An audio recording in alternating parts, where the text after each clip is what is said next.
Bienvenidos todos. Mi nombre es Agustín Adano, yo soy médico recién recibido de la generación 2014. Creo que la mayoría de los compañeros que están acá deben ser igual que yo, deben ser médicos recién recibidos, lo cual genera en todos creo que un orgullo terrible, ¿no? Una sensación de alegría terrible, pero al mismo tiempo también mucho miedo, porque hay que enfrentarse solo ante las situaciones del día a día del consultorio. Y que sí, que posiblemente muchos de nosotros terminemos trabajando en puertas de emergencia, o inclusive en autitos. El que tenga espalda para agarrar ambulancia, chapó. Pero eso también genera como un nervio, y ni que hablar los que se van para el interior. Por eso este tipo de actividades creo que marcan, son súper importantes para nosotros, como para poder orientarnos, bueno, ¿qué hacemos ahora? Pasamos por lo menos 7 años y medio siendo estudiantes, y ahora somos egresados. ¿De qué me agarro? ¿Qué hago? ¿Cómo me muevo? Así que bueno, creo que esto es beneficioso para todos. La primera compañera en hablar es Zaida. Estoy acá. Mi primer mensaje es darles la bienvenida a la actividad, que me parece súper útil, que la hacemos con los estudiantes del SMU todos los años y con Natalia, y me parece muy importante eso. Primero, que sientan que el Sindicato Médico del Uruguay es su casa, que es un lugar al cual pueden recurrir en cualquier situación, que es una institución que tiene 100 años, que médicos jóvenes y no tan jóvenes hace 101 años se juntaron un día y dijeron: organicémonos, porque organizados podemos hacer muchas cosas, y de ahí para adelante hay una historia riquísima de la institución, que me parece que es muy importante de rescatar, y que si a alguno le interesa, está por ahí por la página, y hay varios libros de eso, y es muy interesante, porque es muy importante conocer como de dónde venimos de alguna manera. Lo primero entonces es darles la bienvenida, entender que en realidad el ser profesional, o sea, el poder trabajar con un título, implica un cambio, que es un cambio de actitud, un cambio de cómo presentarse frente a todas las situaciones, en la consulta y en todo momento, y que más allá de los temas específicos que van a hablar con Natalia y con Sandra, que son más de la operativa y de lo que el SMU puede ayudar para que este tránsito en el ser profesional sea más liviano para todos, y con más conocimiento y con más información y con más apoyo. Lo que quería decirles es eso, que las puertas del sindicato médico están abiertas, que una de las cosas más importantes, seguramente que Natalia va a hablar, que tiene que ver con el seguro de responsabilidad civil, es brindado para todos los socios del sindicato médico, y eso, y también el asesoramiento jurídico, que eso es algo muy importante, pero es una forma como que está pensado para cuando pasan cosas que nosotros no queremos que pasan todos los días, pero bueno, que son problemas, equivocaciones o dificultades, ¿no? Pero también está toda la otra parte, la parte de cosas propositivas y súper interesantes que podemos hacer como colectivo médico, como por ejemplo juntarnos en los lugares de trabajo, en los núcleos de base, para cambiar la realidad de lo que está pasando a nuestro alrededor. Ustedes saben que nosotros participamos gremialmente de muchos lugares de decisión, desde tribunales de concursos como delegados de los concursantes, en este caso los médicos y las médicas, hasta directivas de algunos lugares, como la directiva del Hospital de Clínicas del Orden de Egresados. O sea, que nosotros participamos institucionalmente en muchos lugares como sindicato médico. Además, participamos, bueno, en la comisión de residentes, y además en los núcleos de base, que son las formas de organizarse del Sindicato Médico del Uruguay. En cada lugar de trabajo tiene, por supuesto, diálogo e injerencia con quienes están dirigiendo esa institución. Por ejemplo, en donde hay concursos para entrar, el núcleo de base a veces pone delegados, cuando hay un problema, el núcleo de base es el primer lugar donde uno puede ir, recurrir, que son los colegas y las colegas de ese lugar, organizados para hacer del lugar de trabajo un lugar mejor, para hacer de la asistencia una asistencia mejor, para hacer lo que sea en ese lugar, ¿no? Eso es como muy importante. Y después, institucionalmente, quienes tengan iniciativas de trabajar, no sé, desde la Comisión de Cultura hasta la Comisión de Género, o cosas que tienen que ver con las cuestiones laborales de los médicos y las médicas, la Comisión de Residentes, la Comisión de Asuntos Universitarios.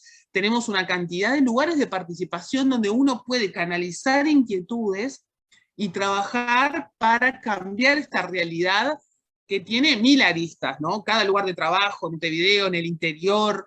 El Sindicato Médico del Uruguay no es el Sindicato de Montevideo, es el Sindicato Médico del Uruguay. Tenemos núcleos de base en distintos departamentos y tiene la característica muy importante de que no es una corporación, no es de una especialidad o de un espacio de especialidades, y no tiene tampoco mucho vínculo con distintas instituciones desde el punto de vista jerárquico. Entonces, esa independencia es la que le hace poder trabajar en beneficio de todos nosotros y todas nosotras. O sea que, resumiendo, darles la bienvenida, invitarlos a trabajar en el Sindicato Médico del Uruguay, tanto en las tareas que se les pueda ocurrir, que prácticamente no hay ningún ambiente donde nosotros no podamos incidir, porque todo tiene que ver con la salud y todo es importante en el momento del desarrollo de las personas y la salud de las personas y también de los propios médicos y médicas,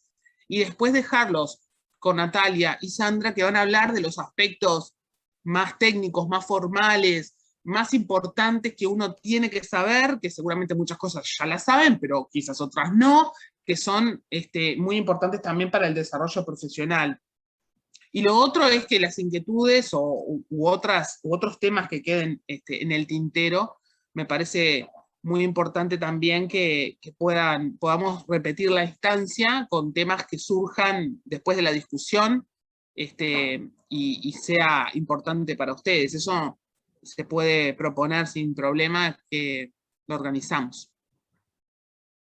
Bueno, ¿algún compañero tiene alguna pregunta ahora para hacerle a Zaida? ¿Alguna duda en particular? Bien, voy por entendido que no.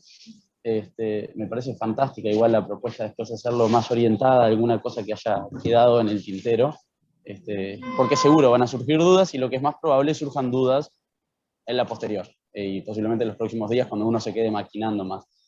Mayor o menor medida creo que a todos nos estresa. Pero bueno, te agradezco mucho, les agradecemos mucho, Zaida, tu participación. Y ahora sí, vamos con Natalia Veloso, abogada del estudio del Piazzo, para que nos informe y nos enseñe un poco más de todo este nuevo proceso. Buenas, ¿cómo andan? Bueno, muchas gracias por la invitación. ¿Me escuchan bien ahí? Bueno, muchas gracias por bárbaro. Perfecto. Gracias, Agustín. Y gracias a Joaquín también por la presentación que hicieron. Bueno, primero que nada, saludar a Zaida, que es nuestra presidenta. Y bueno, nada, agradecerle por lo que nos dijo, porque está bueno que ese sea la introducción, digamos, más allá de que ahora vayamos a aspectos legales que a veces no son muy agradables, pero vamos a tratar de sintetizarlo para que sean lo más comprensibles posible, pero está bueno que ustedes sepan que esta es su casa y que hay mucha gente trabajando, está todo el equipo jurídico del estudio, todo el equipo de la unidad de negociación colectiva, el comité ejecutivo, todos sus integrantes trabajando en los problemas de los médicos organizados. Entonces es completamente comprensible, porque aparte nos pasa todos los años, que cuando y nos pasa a nosotros también los abogados, que cuando nos recibimos, el temor de tener el título y de que se supone que uno ya tiene que saber determinadas cosas, siempre genera un poco de escozor. Bueno, yo les voy a hacer una presentación, que va a tratar de ser breve para no aburrirlos, que a ver si puedo compartir pantalla y se las puedo mostrar, eso sería genial. A ver, acá. Les voy a hacer una presentación que va a tener... ¿Ahí la ven? ¿Ven sí. todos la presentación? Ahí bueno, sí, perfecto. Bueno, les voy a hacer una presentación corta que tiene 3 partes. La primera es explicarles un poco cómo funciona la responsabilidad médica, no para asustarlos, sino para tranquilizarlos, justamente para que ustedes vean que no es tan fácil incurrir en responsabilidad médica. Que esa idea de, ay, me equivoqué y ya tengo un juicio y estoy citado y voy a perder. Bueno, no es tan sencillo incurrir en responsabilidad médica, y yo hace 16 años que soy asesora del sindicato médico y que atiendo las malas praxis del sindicato médico con todo el equipo jurídico del estudio, y la realidad es que de todos los juicios que vemos, que todos los años vemos un montón de juicios, solamente perdimos uno. Son cientos de juicios. Y no es porque nosotros seamos fantásticos, es porque, como les digo, no es tan sencillo probar que exista, o no es tan sencillo incurrir en responsabilidad médica. Esa va a ser la primera parte. Y después de que en definitiva vean cómo opera la responsabilidad médica, yo les quiero explicar también brevemente cómo está armado el asesoramiento del sindicato médico, el asesoramiento legal del sindicato médico, que para los socios del sindicato, y el seguro del sindicato médico, para los socios del sindicato es gratuito. ¿Ah? O sea, lo tienen incluido cuando se afilian como socios del sindicato médico. ¿Ah? Bueno, entonces, esta primera parte, simplemente hacerles unas puntualizaciones generales.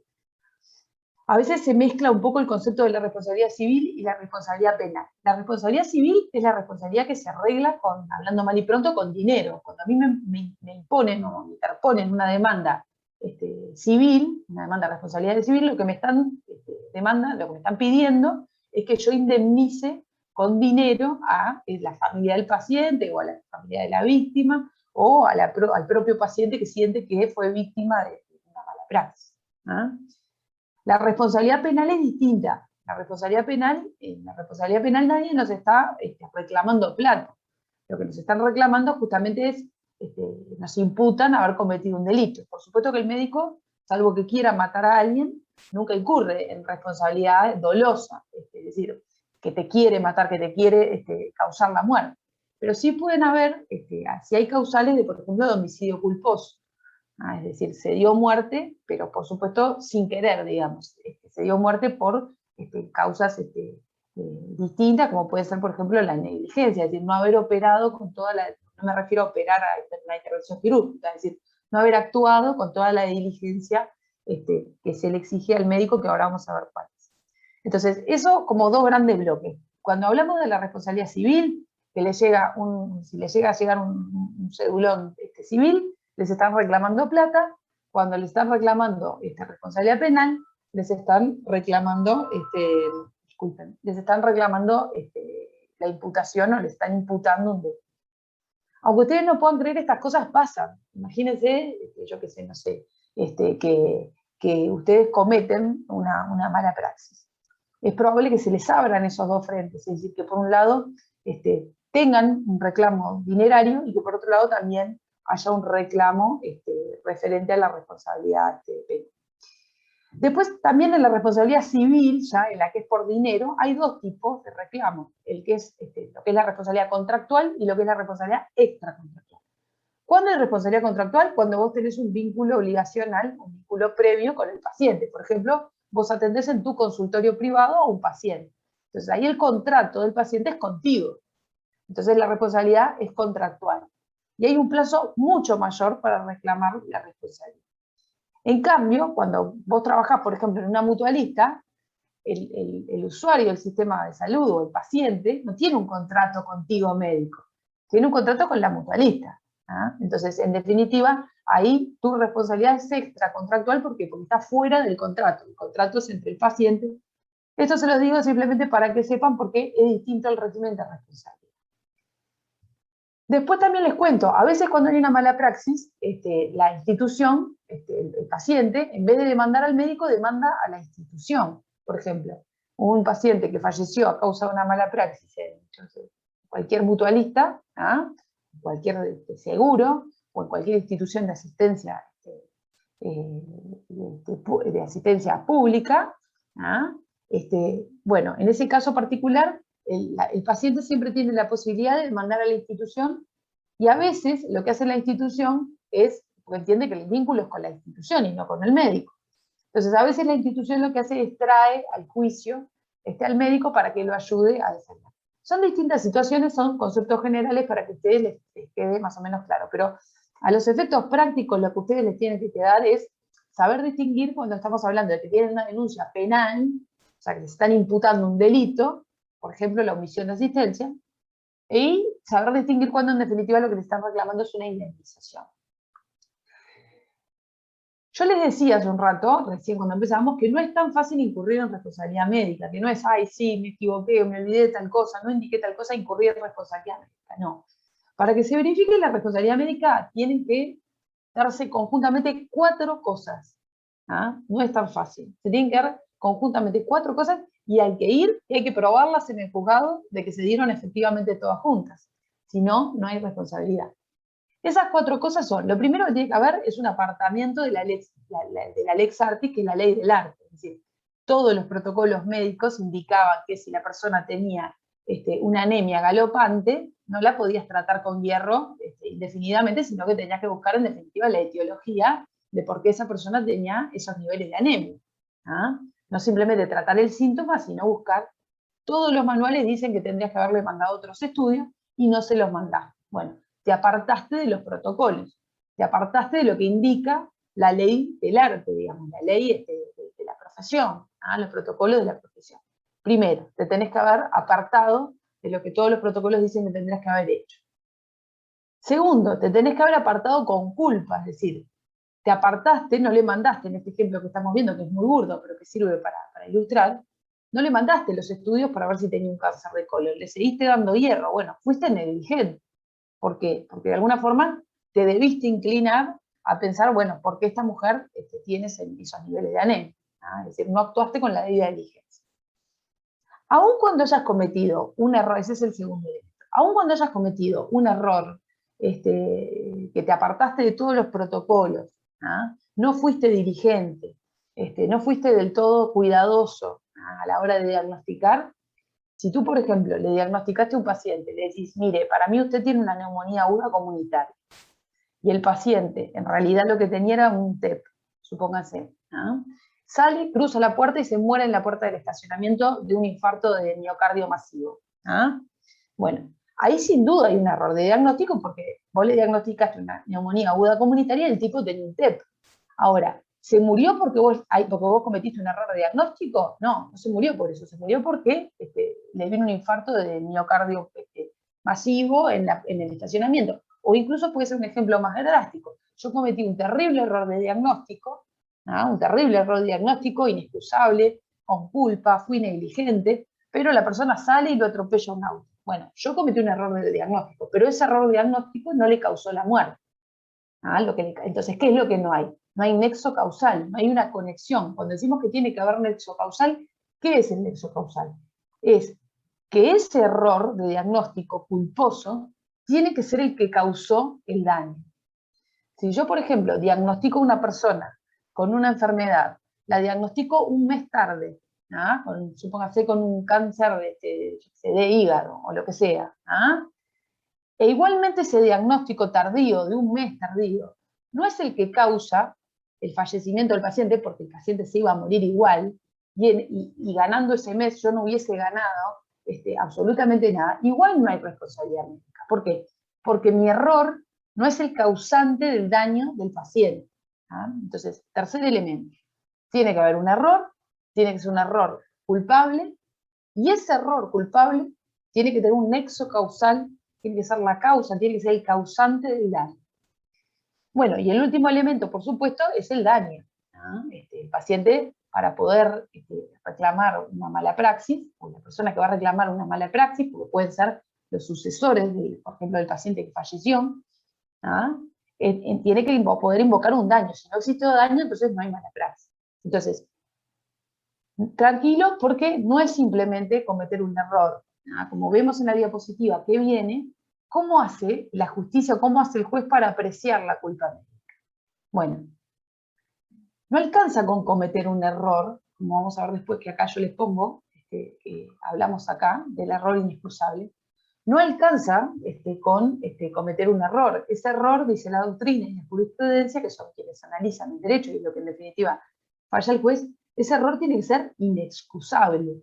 ¿Qué quiere decir? Que no cualquier error hace incurrir en culpa médica. Lo que hace incurrir en culpa médica es un error que no cometería un médico medio, ni el mejor ni el peor, ni el más diligente ni el menos diligente, sino un médico medio, un médico con la diligencia media. Tiene que ser inexcusable, quiere decir, tiene que ser grosero, es decir, que un médico con una diligencia mediana, con el mismo nivel de formación de ustedes, en las mismas circunstancias, de hecho, y no con el diario del lunes, porque a veces con el diario del lunes se saben cosas que al momento de evaluar al paciente no se podía saber, que un médico medio en esas circunstancias no hubiese cometido. Y acá les pongo, para apreciar la culpa médica, debe atenderse a qué habría hecho un médico de la misma especialidad, prudente y bien informado, en las mismas circunstancias de tiempo y de espacio. Porque no es lo mismo atender en el hospital de clínicas que atender en el centro auxiliar de Santa Lucía. No es por discriminar ningún tipo de región ni ninguna ciudad ni localidad en especial, sino que me refiero a los recursos con los que se cuentan en un lugar y en los que se cuenta en otro. ¿No? Acá hay una sentencia, y con las mismas circunstancias de tiempo también, ¿no? Porque no es lo mismo, como les decía recién, pensar en, yo hubiese diagnosticado tal cosa. Sí, perfecto, hubiese diagnosticado tal cosa con el diario del lunes, pero no con la sintomatología que tenía ese paciente al momento en que yo lo vi, porque lo vio el médico que va a ser evaluado. La justicia debe mirar siempre la actuación del médico en las mismas circunstancias de tiempo y espacio que actuó ese médico. Acá yo les traje una sentencia, la sentencia 164 del 2013, que dice expresamente eso. A un médico le estaban imputando, le estaban aplicando prácticamente los estándares de un hospital modelo del primer mundo. Entonces nosotros lo que dijimos fue, bueno, a ver, está todo bien, pero ¿por qué no evaluás lo que vos hubieses hecho como médico en las circunstancias de tiempo y espacio en que atendió este tipo? Y el tribunal nos dio la razón. Y el tribunal dice, el tribunal debe colocarse ante y no ex post facto. ¿Qué quiere decir? Se tiene que colocar en el momento en que esta persona tuvo que resolver.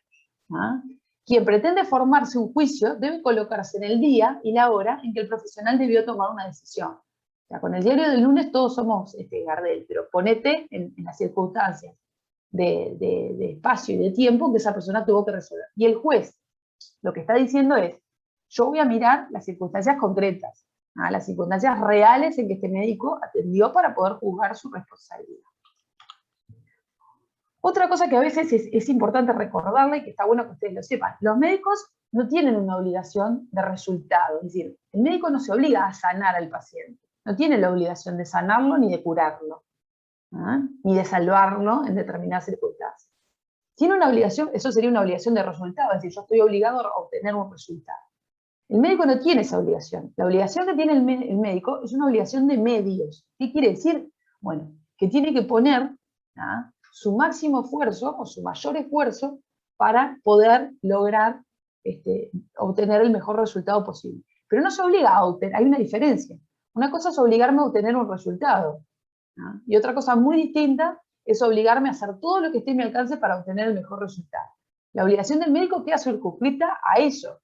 Es decir, hacer todo lo que esté a su alcance para obtener ese resultado, su mejor esfuerzo para poder obtener ese resultado. Y si no lo consigue, si no consigue el resultado, si yo entro a una operación a corazón abierto para salvar a una persona y no consigo salvarlo, o me llega un baleado y lo tengo que operar, y lo opero 12 horas y a la hora 13 se me muere, bueno, yo no estoy obligado a salvarlo, estoy obligado a hacer todo lo mejor posible para que esa persona se salve. Y eso es lo que el juez va a mirar en caso de que alguien los acuse a ustedes o les presente una demanda por mala praxis. Y ahí yo les puse, si no se obtiene el resultado buscado, o aún si el paciente fallece, no habrá responsabilidad médica si el galeno es el médico, si el galeno actuó de forma diligente, es decir, si se empleó sus mejores recursos para poder obtener ese resultado. Y acá hay una frase que siempre citamos. La cuestión no es saber si un médico prudente hubiese cometido el mismo error de diagnóstico, sino qué medios habría empleado para llegar al diagnóstico exacto. Es decir, no es si hubiese cometido o no el mismo error, no, bueno, ¿qué hubiese hecho esta persona? En esas circunstancias, bueno, capaz que en el ejemplo de la anemia, y capaz que te hubiese pedido un hemograma completo, te hubiese mandado a hacer una colonoscopía, en fin, utilizar, por ejemplo, la paraclínica para obtener otro diagnóstico. Bueno, acá estaba lo que les estaba diciendo, no cualquier error hace incurrir en responsabilidad médica, el error tiene que ser inexcusable. Ustedes saben lo que quiere decir inexcusable, quiere decir que no tiene excusa, es decir, que es imposible de excusar. ¿Por qué? Porque un tipo mediano no lo hubiese cometido, un tipo con la diligencia, siendo medianamente diligente, no lo hubiese cometido. ¿Ah? ¿Cuándo se entiende o cuándo la jurisprudencia? Acá, por favor, abran los ojos y estén atentos. ¿Ah? ¿Cuándo la jurisprudencia entiende que hay un error inexcusable, es decir, que el médico cometió un error y no tiene excusa? Por ejemplo, cuando se demora o posterga injustificadamente el diagnóstico. ¿Ah? No hay una justificación por la cual el profesional demoró el diagnóstico. Esto, lo que viene ahora, es una cosa con la que los jueces siempre insisten, por eso ustedes la tienen que tener bien clara, porque la sostiene toda la jurisprudencia. Se entiende que hay error inexcusable cuando no se descarta la causa de mayor gravedad. Que ustedes, por las cosas que hemos hablado, a veces que hablamos con los médicos, ustedes se lo señalan en facultad. Es decir, si yo tengo la sospecha que esta persona tiene anemia por tal cosa, porque por ejemplo tiene un cáncer de colon, yo tengo que descartar la causa más grave. Tengo que descartarla. Y si no descarto la causa más grave, la jurisprudencia sí entiende que tengo un error inexcusable. Y después también se entiende que existe un error inexcusable, o entendió la jurisprudencia, cuando no se agotan los medios disponibles para alcanzar el diagnóstico. Es decir, vos tenías realmente otros elementos para llegar a un diagnóstico y no los utilizás. Tenías la paraclínica, por ejemplo, a disposición. Acá también hay ejemplos de cuando la jurisprudencia entiende que el error es excusable. Es decir, que hay un error, te equivocaste, pero no te hace incurrir en responsabilidad médica porque es excusable. Y ahí les traje una sentencia que también está buena porque analiza ese tema, que dice que no existe error diagnóstico cuando el cuadro clínico no presenta la sintomatología descripta, es poco claro o inespecífica. Ustedes saben muy bien que esto pasa y pasa mucho. Una persona tiene una determinada... El médico no tiene la bola de cristal. El médico se guía por el examen físico, por la sintomatología, y también por esa sintomatología es que indica la paraclínica. Entonces, cuando la sintomatología que presenta el paciente, por ejemplo, una apendicitis, supóngase, disculpen si tiro bolazo porque no soy médica, les cuento de los casos más o menos que he tenido. Si, por ejemplo, una apendicitis no presenta los típicos síntomas, el paciente no tiene dolor, no tiene fiebre, bueno, es excusable que el médico no se haya orientado hacia una apendicitis. O si, por ejemplo, yo qué sé, muchas veces veo que ustedes entenderán por qué, yo mucho no entiendo, pero a veces siempre veo mucha confusión o mucho error en gente que tiene un diagnóstico, por ejemplo, de neumonía aguda comunitaria y en realidad tiene un tromboembolismo pulmonar. Eso se da mucho y no tengo ni idea por qué, ustedes sabrán mejor que yo. Pero bueno, a veces cuando se hace el interrogatorio y se hace el examen físico para ver si efectivamente hay algún indicio de un trombo de estas características y no se presenta la sintomatología de forma clara, el juez dice, bueno, está bien, se equivocó, porque dijo que tenía una neumonía aguda comunitaria y este tipo se murió de otra cosa. Pero ese error no es un error inexcusable, es un error que se admite. Entonces, a veces la gente se confunde y dice, los médicos no se pueden equivocar. A la gente le encanta decir bolazos y porque los errores de los médicos se tapan con tierra. No, no es así. Nadie que hace puede no equivocarse. Todos los que hacemos algo siempre nos equivocamos. Y el ordenamiento jurídico no es tan necio. El ordenamiento jurídico y los jueces, que son personas también, saben que los médicos necesariamente se van a equivocar. Por eso es que la responsabilidad, ustedes no tengan miedo a equivocarse, porque no cualquier equivocación los va a hacer incurrir en responsabilidad médica. Las equivocaciones que los van a hacer incurrir en responsabilidad médica son aquellas que son inexcusables, que no hay excusa, que no hay manera de justificar que ustedes hayan mandado esa, no les voy a decir una mala palabra, pero que les hayan mandado o que hayan cometido ese error. Otra cosa que dice la jurisprudencia, tampoco hay error de diagnóstico inexcusable cuando existen discusiones científicas sobre el tema.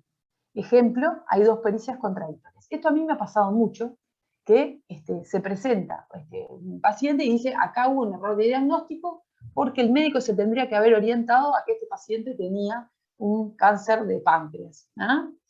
y presenta un informe de un catedrático que dice si cualquier médico se habría inclinado a que esta persona tenía un cáncer de pavo. Sin embargo, después viene otra pericia u otro informe. La pericia es el informe que hace una persona avesada en la materia. El juez es abogado, el juez no sabe nada de medicina, es abogado. Entonces, ¿cómo hace para saber si un médico incurrió o no en mala praxis? Bueno, se vale de pericias, ¿no? Se vale de pericias.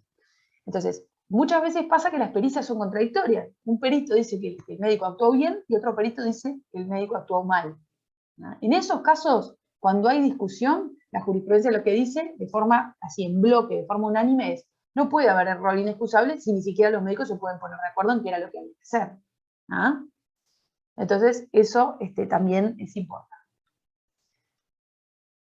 Acá pasamos como a la segunda etapa de lo que es el asesoramiento legal, ¿verdad? De lo que, bueno, les dije cómo más o menos funciona la responsabilidad médica. Ahora les quiero explicar cómo funciona el sindicato médico y cómo funcionan los médicos organizados en el sindicato médico. Bueno, lamentablemente, de un tiempo a esta parte, ¿cómo les puedo decir? La gente ha agarrado la moda de hacer demanda de responsabilidad médica. ¿Por qué? Porque piensan que los médicos, no sé, son millonarios y que les van a sacar un peso y que, bueno, en fin. Ideas falsas, porque después, como les digo, los juicios de mala praxis, por lo general, los pierde el paciente, ¿no? Entonces, ¿qué es lo que hizo el sindicato? Bueno, lo que hizo el sindicato fue decir, enfrentado a esta contingencia, encima que estás cometiendo un error, que podés cometer un error trabajando, como puede cometer un error cualquiera, ¿ah? Por lo menos que si te pasa algo no tengas que salir a buscar un abogado, a pagarle un abogado, o sea, prevengamos y organicémonos para prevenir este riesgo. Entonces, ¿qué es lo que hace el sindicato? El sindicato tiene contratado una suerte de seguro de asesoramiento legal que puede, que está a cargo del estudio nuestro, el estudio del Piazzo, en materia civil y en materia administrativa. Y en caso de que ustedes se acuerdan que al principio yo les decía, pueden abrirse contingencias civiles y pueden abrirse contingencias penales. Bueno, para las contingencias penales, ¿no? Está contratado el estudio de el doctor Jorge Barrera, que los que son carboneros como yo lo conocen porque fue nuestro presidente, ¿no? Pero más allá de que tiene la enorme virtud de ser hincha de Peñarol, es un excelente penalista. O sea que están a cubierto de verdad. Entonces, ustedes me podrán decir, pero a ver, Natalia, ¿en qué circunstancia un médico por trabajar puede terminar preso? Bueno, lamentablemente, Chile, es así. Hace poco tuvimos también un caso de una colega, de una médica, que no tuvo las indicaciones de que una persona era alérgica a un determinado antibiótico, y bueno, ese caso generó alarma pública, porque el paciente falleció, y bueno, y sí hubo que hacer una defensa penal también para que eso prosperara, ¿no? Entonces, lamentablemente sí. ¿Cuáles son los frentes que se abren cuando alguien puede cometer una responsabilidad o puede cometer un error médico? En materia civil, la responsabilidad civil, lo que yo les contaba recién, las malas praxis que son por plata. Si son funcionarios públicos, se les puede abrir una contingencia adicional, que es que justamente les inicien un sumario, por ejemplo. Les inicien un sumario y pueden terminar con una destitución de su trabajo. E incluso hay un riesgo que no es para asustarlos, pero simplemente sepan. A veces hay denuncias en la Comisión de Salud Pública, el Ministerio de Salud Pública, que una de las sanciones que prevén es la suspensión del título, es decir, la posibilidad de ejercer la medicina. Esto no es para asustarse, lo vemos muy pocas veces, y también tienen asesoramiento si alguien les llega a meter una denuncia. Bueno, en materia de seguridad social, ustedes pueden tener dudas acerca de cómo tributar, de cómo pagar a la caja. En el Tribunal de Ética Médica, ustedes saben que están obligados a colegiarse. Los médicos tienen la afiliación obligatoria del colegio médico, y el colegio médico tiene un tribunal de ética médica que atiende, por ejemplo, cuando hay una discrepancia ética entre colegas, por ejemplo, ¿no? O con terceros. Y después en materia penal, que es esto que les contaba. O sea, si las cosas salen mal, se pueden abrir varios frentes. Lo importante, para que no se queden con lo malo, digamos, es que el sindicato les da cobertura en todas las áreas, en todas estas áreas. No es que simplemente te defiendes si tienes una demanda civil o tienes una demanda penal. Yo todo el tiempo defiendo a médicos que les iniciaron un sumario, por ejemplo, porque hicieron una declaración en prensa que a sus autoridades no les gustó. O un sumario porque hay una persecución laboral. O acá no lo pusimos, y la doctora Soledad Iglesias, que es la directora de la unidad de negociación, no vino, pero también, como ahora les contaban que los peritos del Poder Judicial están en conflicto, bueno, cuando hay una situación laboral en donde se avasallan, donde se violentan los derechos de los trabajadores, también el sindicato médico asume la defensa gremial, además de la defensa legal, la defensa gremial de los afiliados. ¿Y cómo hacemos en definitiva? Bueno, ese asesoramiento que ustedes tienen, obviamente no se los dije, pero es un asesoramiento que es gratuito, es decir, lo tienen simplemente por ser afiliados al sindicato médico. O sea, cuando les pase algo y me tengan que llamar, Natalia, mira, me pasó tal cosa, me pasó tal otro, me pasó tal cosa, no es que me tienen ni que pagar honorarios, ni me tienen que pagar impuestos, ni me tienen que pagar absolutamente nada. ¿Por qué? Porque ustedes este servicio ya lo tienen incluido por ser socios del sindicato médico, porque el sindicato médico se encarga de organizar, tener cubierta la contingencia. ¿Qué pasaba? Durante mucho tiempo el sindicato médico cubría los gastos de poner un abogado a defender el juicio de los tributos, bla, bla, bla.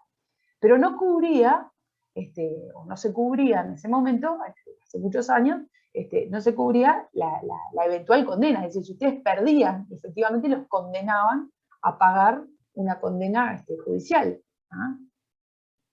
En esos casos, el sindicato, para estos casos lo que hizo el sindicato hace un par de años fue organizarse para contratar un seguro de responsabilidad civil. Es decir, que además de pagarte los honorarios del abogado, pagarte lo que puede salir pedir una pericia a un catedrático que diga, o a un profesional que diga que actuaste bien. También corre con los gastos, y si llegan a perder el juicio, ustedes se quedan tranquilos porque saben que lo va a pagar el seguro del Banco de Seguros del Estado. Eso también lo tienen incluido por ser socios del sindicato. Bueno, por supuesto que eso, lo que les decía recién, es la gratuidad. Si les llega a pasar algo, si les llega a pasar cualquier cosa, por más que no sea algo que ustedes digan, bueno, no necesitan haber cometido una mala praxis o algo que a ustedes les parezca que sea una mala praxis, o un error que ustedes digan, bueno, este error es lo que hablaba la abogada el otro día, es inexcusable. Si ustedes ven, por ejemplo, que se pelearon con el familiar de un paciente, o que se pelearon con el paciente, y ven que puede venir, porque eso lo van a ir desarrollando, y también se van a apoyar en gente más grande que ustedes que los va a ir guiando. Si ustedes ven que la cosa se puede complicar, es importante que llamen al sindicato para hacer la denuncia preventiva. ¿Qué es la denuncia preventiva? Es, nosotros le avisamos al banco que de esta situación puede derivar un eventual juicio, y quedamos cubiertos. Es muy importante que enseguida que ustedes verifiquen una situación, por más que no les haya llegado un cedulón, que verifiquen una situación que puede verse problemática, nos avisen enseguida. Y después el alcance temporal del seguro, es decir, el alcance temporal del seguro opera como el seguro del auto. Si yo me afilio hoy, me voy a estar cubierto por lo que pase a partir de hoy.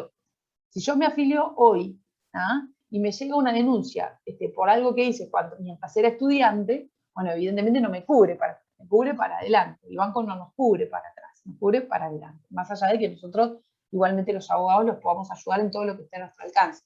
Pero el banco, si ustedes resultan condenados, no los va a cubrir. Entonces empieza a cubrir por hechos posteriores a su afiliación. Por todo lo que, supóngase que se afilian hoy, por todo lo que les pase a partir de mañana van a estar cubiertos. Bueno, yo con esto termino, simplemente los atomicé un poco, no es para asustarlos, porque no quiero asustarlos, lo que quiero más o menos es darles un paneo, darles cierta tranquilidad para que sepan cómo funciona la cosa, y que se queden tranquilos de que esto no es, como decía Zaida cuando empezó, que me pareció fantástico. Acá hay 101 años de organización, hay una trayectoria, hay una organización, los médicos y sus antecesores en esta profesión se han organizado de tal forma como para que si pasa algo malo, y si llega a pasar algo malo, que ya les digo, el porcentaje de cosas que salen mal al lado de las que salen bien es ínfimo, pero la mayoría de las cosas van a salir bien, pero nos tenemos que preparar igualmente por si algo sale mal, y por si algo sale mal es que el sindicato se ha organizado y ha armado esta estructura para que, aún en el peor de los casos, aún en el caso que me digan, ¿sabes qué, Natalia? defenderme a muerte, pero el error, como me ha pasado muchas veces, un médico me dice, ¿sabes qué? Hacía 60 horas que estaba de guardia.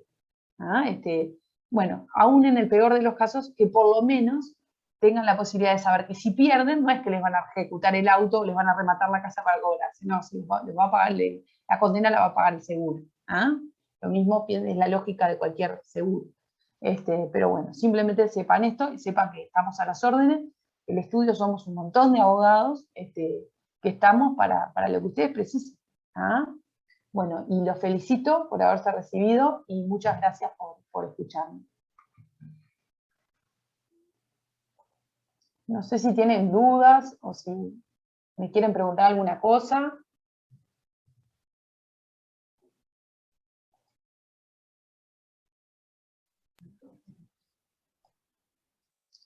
Bueno, acá me llegó una duda por interno que preguntan, ¿solo inscribiéndote al SMU tenemos todas estas defensorías legales?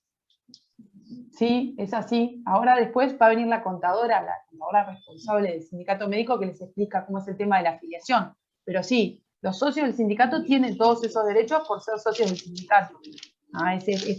Ustedes dirán, es demasiado bueno para ser cierto. Bueno, no, es producto de trabajo de mucha gente y de una organización que viene de muchos años. Pero sí, es solamente afiliándose.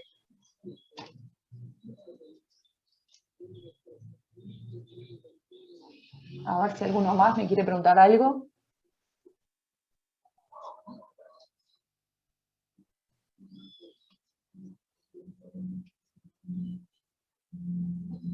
Bueno. Yo quería hacer por el momento. A ver, un compañero. Un pie atrás. ¿Qué pasa con los estudiantes que terminaron quinto y que les dieron su título de practicante y que ya están desempeñando funciones dentro de emergencias, en triage? Joaquín, ¿te referís a gente que está? Porque, a ver, hay una línea muy clara entre el ahí, como que, sí, no son médicos recibidos. Exacto. Tienen un título que los habilita a trabajar en áreas de asistencia. A ver, la línea divisoria, la línea temporal, es el momento de otorgamiento del título. Es en el momento en que a vos te otorgan el título, porque ustedes no se olviden que más allá de que están, a nosotros, a los abogados, nos pasa lo mismo, es decir, vos podés estar recibido porque salvaste la última materia, pero todavía no tenés la matrícula y el título para poder ejercer la profesión. Entonces, la línea divisoria entre una cosa y otra es tener el título, tener el título para poder ejercer la profesión. Ahí empiezan lo que son las responsabilidades propias del médico. Pero eso no quiere decir que los internos, y los residentes no tengan también un régimen de responsabilidad, porque los internos muchas veces no, la inmensa mayoría de las veces realizan tareas asistenciales a pesar de que no tienen el título para ejercer la medicina. Bueno, eso tiene un régimen especial, un régimen detallado, sobre el cual yo he escrito, y les puedo poner a disposición las cosas que he escrito, y es un régimen que es muy parecido al que les acabo de describir, pero con menos intensidad en la responsabilidad. Es decir, se le exige menos intensidad en la responsabilidad porque tiene menor nivel de preparación. Lo mismo con los residentes. No se le exige, el juez no mira de la misma forma a un R3 que un R1. Porque es un residente de primer grado que un residente de tercer grado. Porque el nivel de diligencia y el nivel de experticia nunca se lo va a juzgar como un especialista, porque no está recibido, no tiene el título de especialista. Pero sí se va a decir, bueno, a ver, más o menos, un R1, ¿qué nivel de formación debe tener? Y ahí es donde se va a construir la responsabilidad. No sé, Joaquín, si te respondí o... Sí, muchas gracias. No, por favor. Después acá hay dos preguntas que llegan en el chat. ¿Sí? Preguntando en realidad cosas más generales, no tanto específicas para ti. Creo que la compañera Sandra Olivera nos va a poder responder mejor sobre cómo afiliarse, si se pueden afiliar una vez siendo médicos generales, si se pueden afiliar desde siendo estudiantes. Sí. Incluso. Sí, se pueden afiliar, exacto, desde siendo estudiantes. De hecho, en el comité ejecutivo hay representación estudiantil. Sí. Y siendo médicos generales, por supuesto, también. Claro. Yo soy estudiante y soy representante del comité ejecutivo. Exacto, por eso. Acá tenemos un representante. Capaz que la pregunta podría estar más orientada, siendo estudiante y estando afiliado, ¿también tiene el estudiante representación en lo Sí, legal? sí. Me ha tocado, hasta por un tema de delicadeza, me ha tocado incluso alguno que estaba en el viaje de egresados y me llaman los padres que les llegó un cedulón. Esto es la vida real. Digo, me llaman los padres y hacemos, si estamos más o menos dentro del plazo, lo dejamos volver para no arruinarle el viaje y cuando llega lo recibimos con la notición.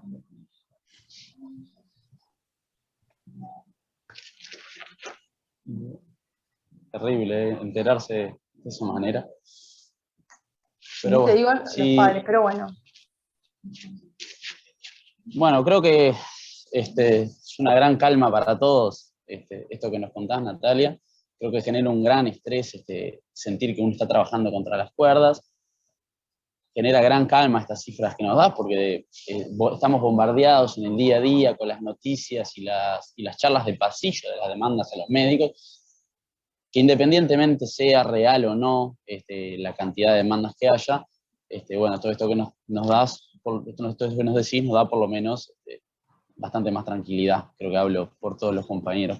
Sí, quédense tranquilos, yo los felicito y miren, simplemente para que se rían un rato y no se pongan tan mal. Siempre cuento un caso que es verdad, ¿no? Una vez llegué a una audiencia donde el paciente que había fallecido, o sea, los sucesores, las personas que reclamaban por el paciente, la persona había fallecido por un cáncer gástrico, ¿no? Tenía un cáncer de estómago, ¿no?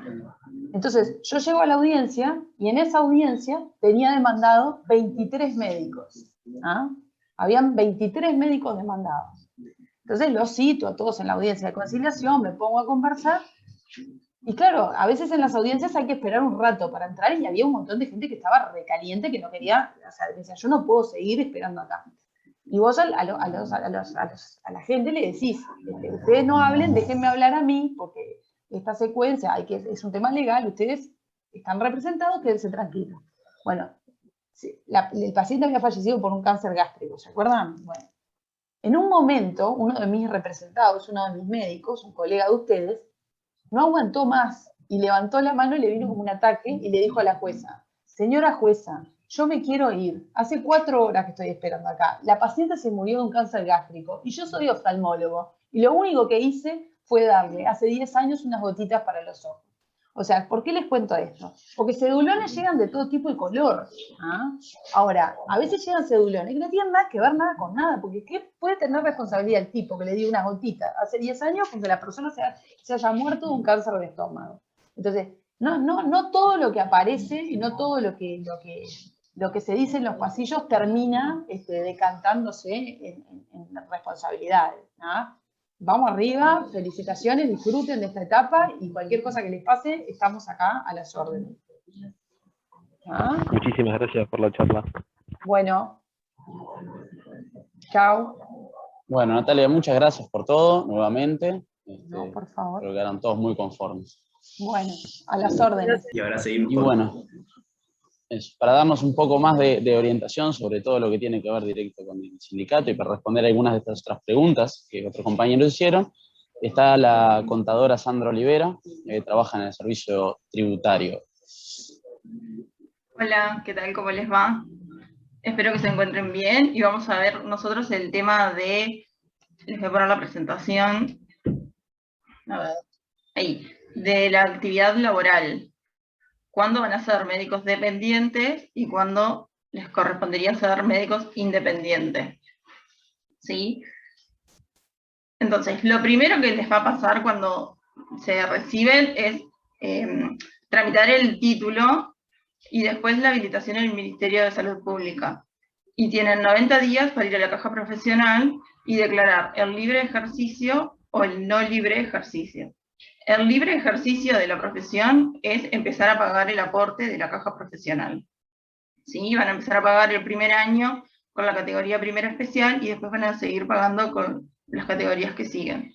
Y si declaran el no libre ejercicio, no van a pagar ese año, o sea, empiezan a pagar más tarde, pero pierden el beneficio de la categoría primera especial. Cuando empiecen, van a empezar a pagar desde la primera categoría.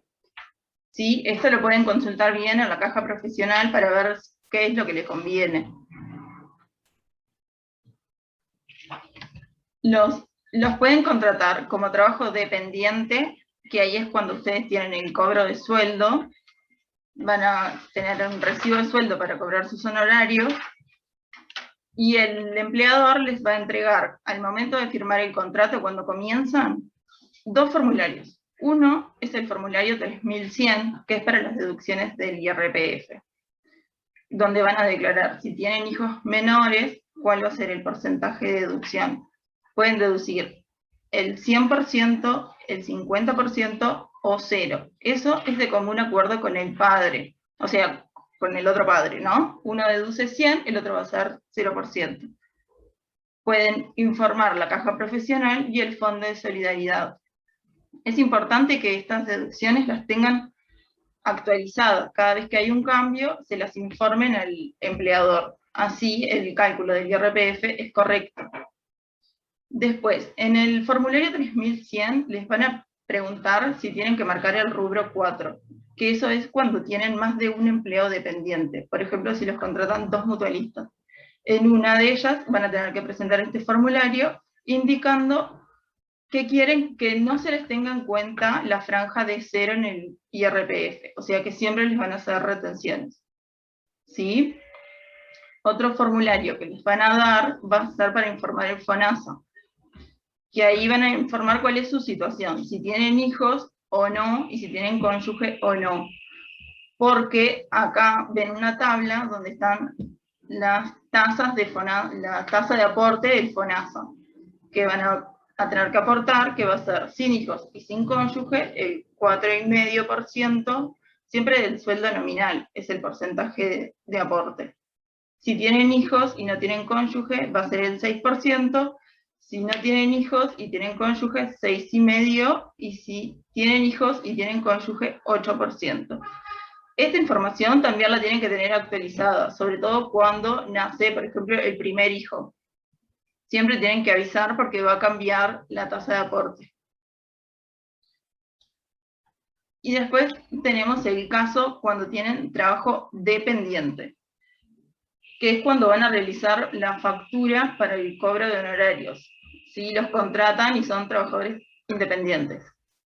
Primero van a tener que tener la caja profesional inscripta y van a estar aportando a la caja profesional, si no, no pueden trabajar independiente. Van a tener que hacer la inscripción en DGI y en BPS, que eso puede ser el trámite por web, pueden contratar un contador o pueden contratar el servicio tributario del sindicato médico, que los ayudamos con todos estos trámites.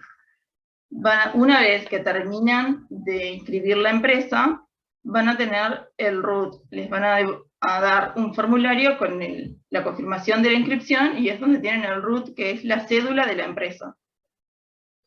Con ese formulario tienen que pedir una clave en DGI, una clave en Habitat para DGI, para poder trabajar con el RUT.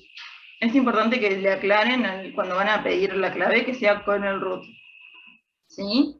Y después tenemos que hacer la emisión de facturas. Para la emisión de facturas se debe contactar una imprenta para hacer las manuales y tener toda la información del RUT de la imprenta y la cantidad de facturas que vamos a hacer. Y también las facturas pueden ser electrónicas. Ahí se contacta a un proveedor de facturación electrónica y ellos se encargan de todo el trámite. Una vez que tienen las facturas prontas o el sistema ya contratado, ya están en condiciones de emitir la factura. Las facturas van a tener que ponerle IVA 10% si es acto médico, o IVA 22% si va a ser capacitación o asesoramiento. Solo en el caso de la capacitación y el asesoramiento va a tener el IVA del 22%. El resto de la actividad médica va a ser 10%. Siempre es sobre el subtotal de la factura. Y cuando tienen la empresa, van a tener que empezar a hacer anticipos de impuestos, de IVA y de IRPF. Esos anticipos se hacen cada 2 meses. Va a ser en enero y febrero y se va a pagar en marzo. Siempre se paga el mes siguiente. Y todos los meses van a tener aportes de FONASA. Si tienen actividad dependiente, además, tienen, o sea, las dos actividades, y la actividad dependiente tiene aporte de FONASA, o sea que no va a ser ni el hospital militar, ni el hospital policial, ni el hospital, ni las intendencias, el aporte va a ser igual que habíamos visto en la actividad dependiente, va a ser el monto de la facturación por el porcentaje de la tasa de aportes que tengan, según si tienen hijos o no, y si tienen cónyuges o no. Si tienen solo actividad independiente o trabajo en estos lugares que les mencioné que no tienen cobertura de FONASA, van a tener que pagar un monto mínimo de FONASA todos los meses, que anda alrededor de 3.500 pesos. Así que, por lo tanto, si no es seguro que tengan trabajo independiente, no les conviene abrir la empresa porque van a tener este costo fijo, aunque no facturen nada. Mínimo 3.500 pesos. Luego, cuando le van a facturar, por ejemplo, a una mutualista, les van a hacer una retención de IVA. La retención de ¿Puedes explicar IVA... eso de vuelta en un segundo? Sí, ¿qué parte?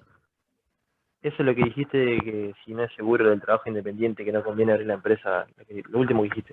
Claro, vos primero te vas a recibir y vas a ver si vas a querer, o sea, inscribirte a la caja profesional o no. Porque, o sea, desde el momento en que te inscribís, empezás a pagar. Entonces, en caso de que vos no seas seguro que tengas trabajo independiente, capaz que decís, bueno, yo ahora no tengo trabajo, no voy a empezar a aportar. Bien. Si vos empezás a aportar porque querés tener aportes en la caja profesional, no vas a, por ejemplo, salir corriendo a abrir la empresa, porque te van a empezar a correr, por ejemplo, el costo del FONASA. Capaz que te conviene esperar a ver si tenés un trabajo que tengas que facturar para abrir la empresa. Ah, perfecto. Porque si tu facturación es cero, vas a pagar mínimo 3.500 pesos todos los meses. Bien, bien, bien. Perfecto, gracias. Sí, de nada. Bien, con las retenciones de IVA, les comentaba que la mutualista les va a hacer una retención que es del 90% del IVA de la factura. Ahí, en vez de pagarles el total de la factura, les va a pagar el 90% del IVA menos, y ese pago, la mutualista lo paga en DGI directamente a nombre suyo. Entonces, para el cálculo del IVA, en este caso, ya se tiene en cuenta ese monto como pago. Debería pagarse el resto. ¿Sí? No sé si se entiende la parte de la retención, que es algo que a mí no me pagan y que se paga a nombre mío en DGI. Y después se descuenta como que ya está pago en realidad. Y otro punto que tienen en cuenta es que pueden descontar el IVA de las compras necesarias para la empresa. Todas las compras que hagan y sean relacionadas a la empresa, se puede descontar el IVA, como por ejemplo, si se compran un uniforme, si se compran papelería, insumos para una impresora, todo lo que se pueda justificar para la empresa y no sea un gasto personal, eso se puede descontar el IVA. Es importante que tengan en cuenta que no está permitido descontar el IVA de la compra del auto. Eso dice la norma, o sea, explícitamente, no se puede descontar el IVA del auto. ¿Sí?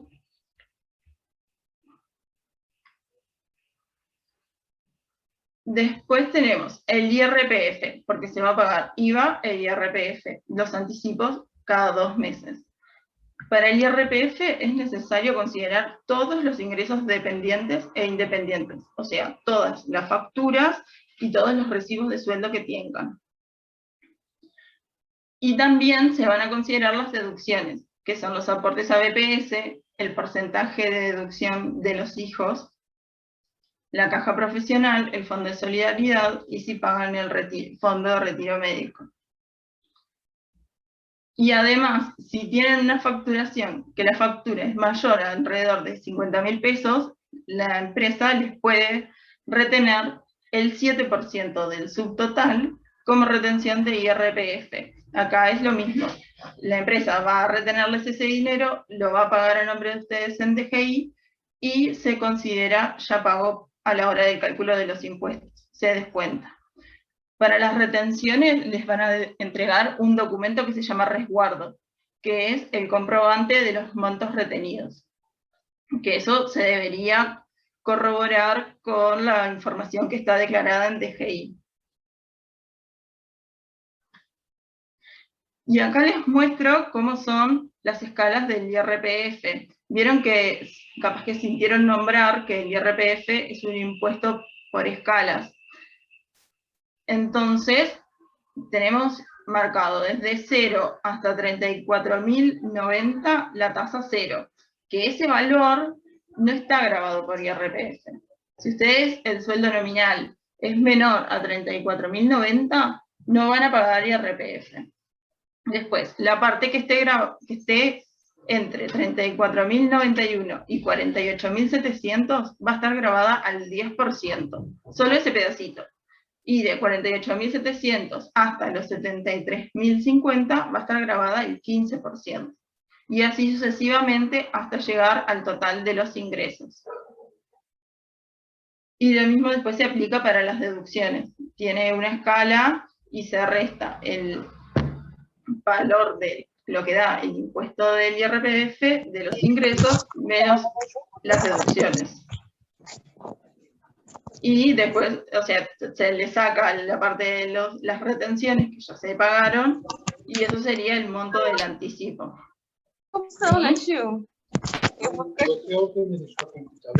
¿Sí? Perdón. Después tenemos la parte de los impuestos, son de enero a diciembre, siempre, se calcula todo. De enero a diciembre y el año siguiente se presentan las declaraciones. Como que en enero todo arranca de nuevo. Entonces hay que presentar declaración de FONASA, de IVA y de IRPF. Si ustedes hacen los impuestos o contratan el servicio del sindicato médico, hay información que ya está. Por lo general se confirma que tengamos todos los datos, ¿sí? O sea, hay declaraciones que se pueden mandar automáticamente y otras se van a confirmar para tener toda la información correcta. Para la declaración de IRPF, lo que deben tener en cuenta siempre es que los datos tienen que estar actualizados a la hora de hacer los anticipos para que el monto del anticipo sea lo más acertado posible. Y después en la declaración no dé ninguna sorpresa.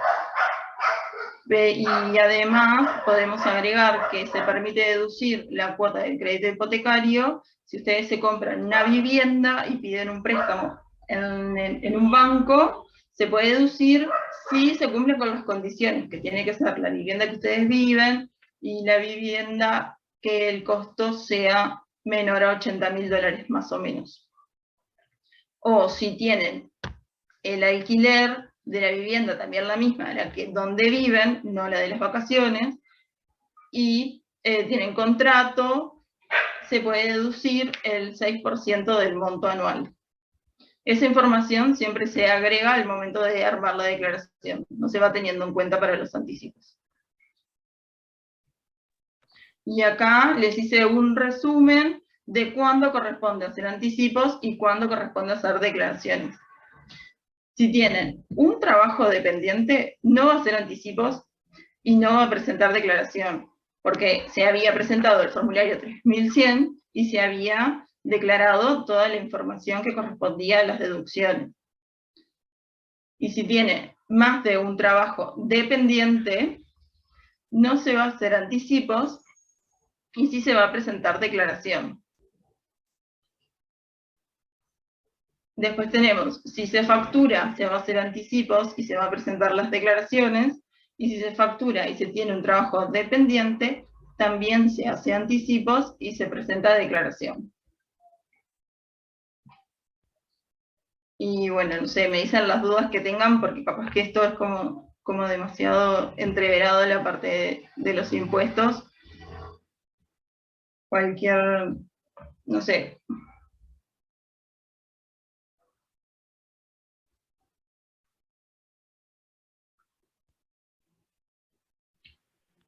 Yo tengo una pregunta. Todo el tema de las declaraciones y eso siempre tenemos que hacer, digamos, nosotros personal. Ay, ¿cómo, perdón? o siempre es a través de contador y... ¿Se me escucha ahí? Entrecortado. A ver, ahí. Sí, ahí creo que sí.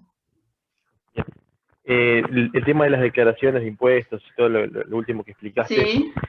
siempre tipo lo tenemos que ir a hacer nosotros a un lugar o lo podemos hacer a través de ustedes, por ejemplo, con un contador. Sí, lo podés hacer a través del servicio tributario, tiene un costo para los socios del sindicato médico que es muy por debajo de lo que te puede salir, por ejemplo, contratar un contador por fuera.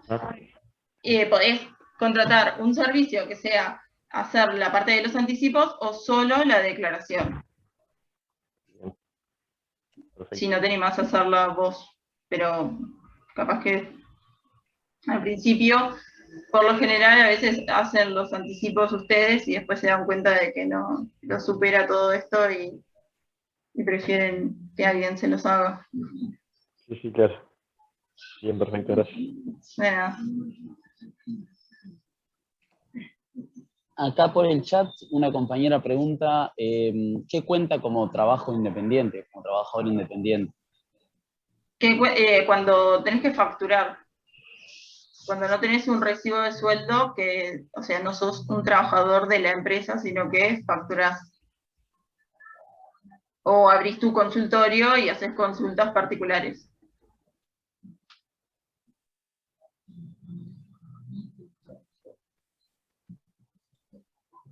Independiente es como cuando que vos seas tu propio jefe, básicamente. Independiente, sí. Sí, debería ser eso. Pero en realidad la mutualista capaz que si te contrata vas a tener muchas veces las condiciones de ellos. No vas a ser tan independiente. Pero vas a tener tu empresa. Claro, claro. Bien. Acá llega otra pregunta al chat, que consultan qué porcentaje se deduce si se tiene un préstamo hipotecario. El porcentaje del préstamo hipotecario se suma a las deducciones, el pago de las cuotas. Entonces el porcentaje va a ser 8% o 10% del valor pagado en el año que se esté calculando. Y otra pregunta que dice, si declaro nuevo ejercicio, ¿igual me tengo que inscribir en el BPS y DGI? No.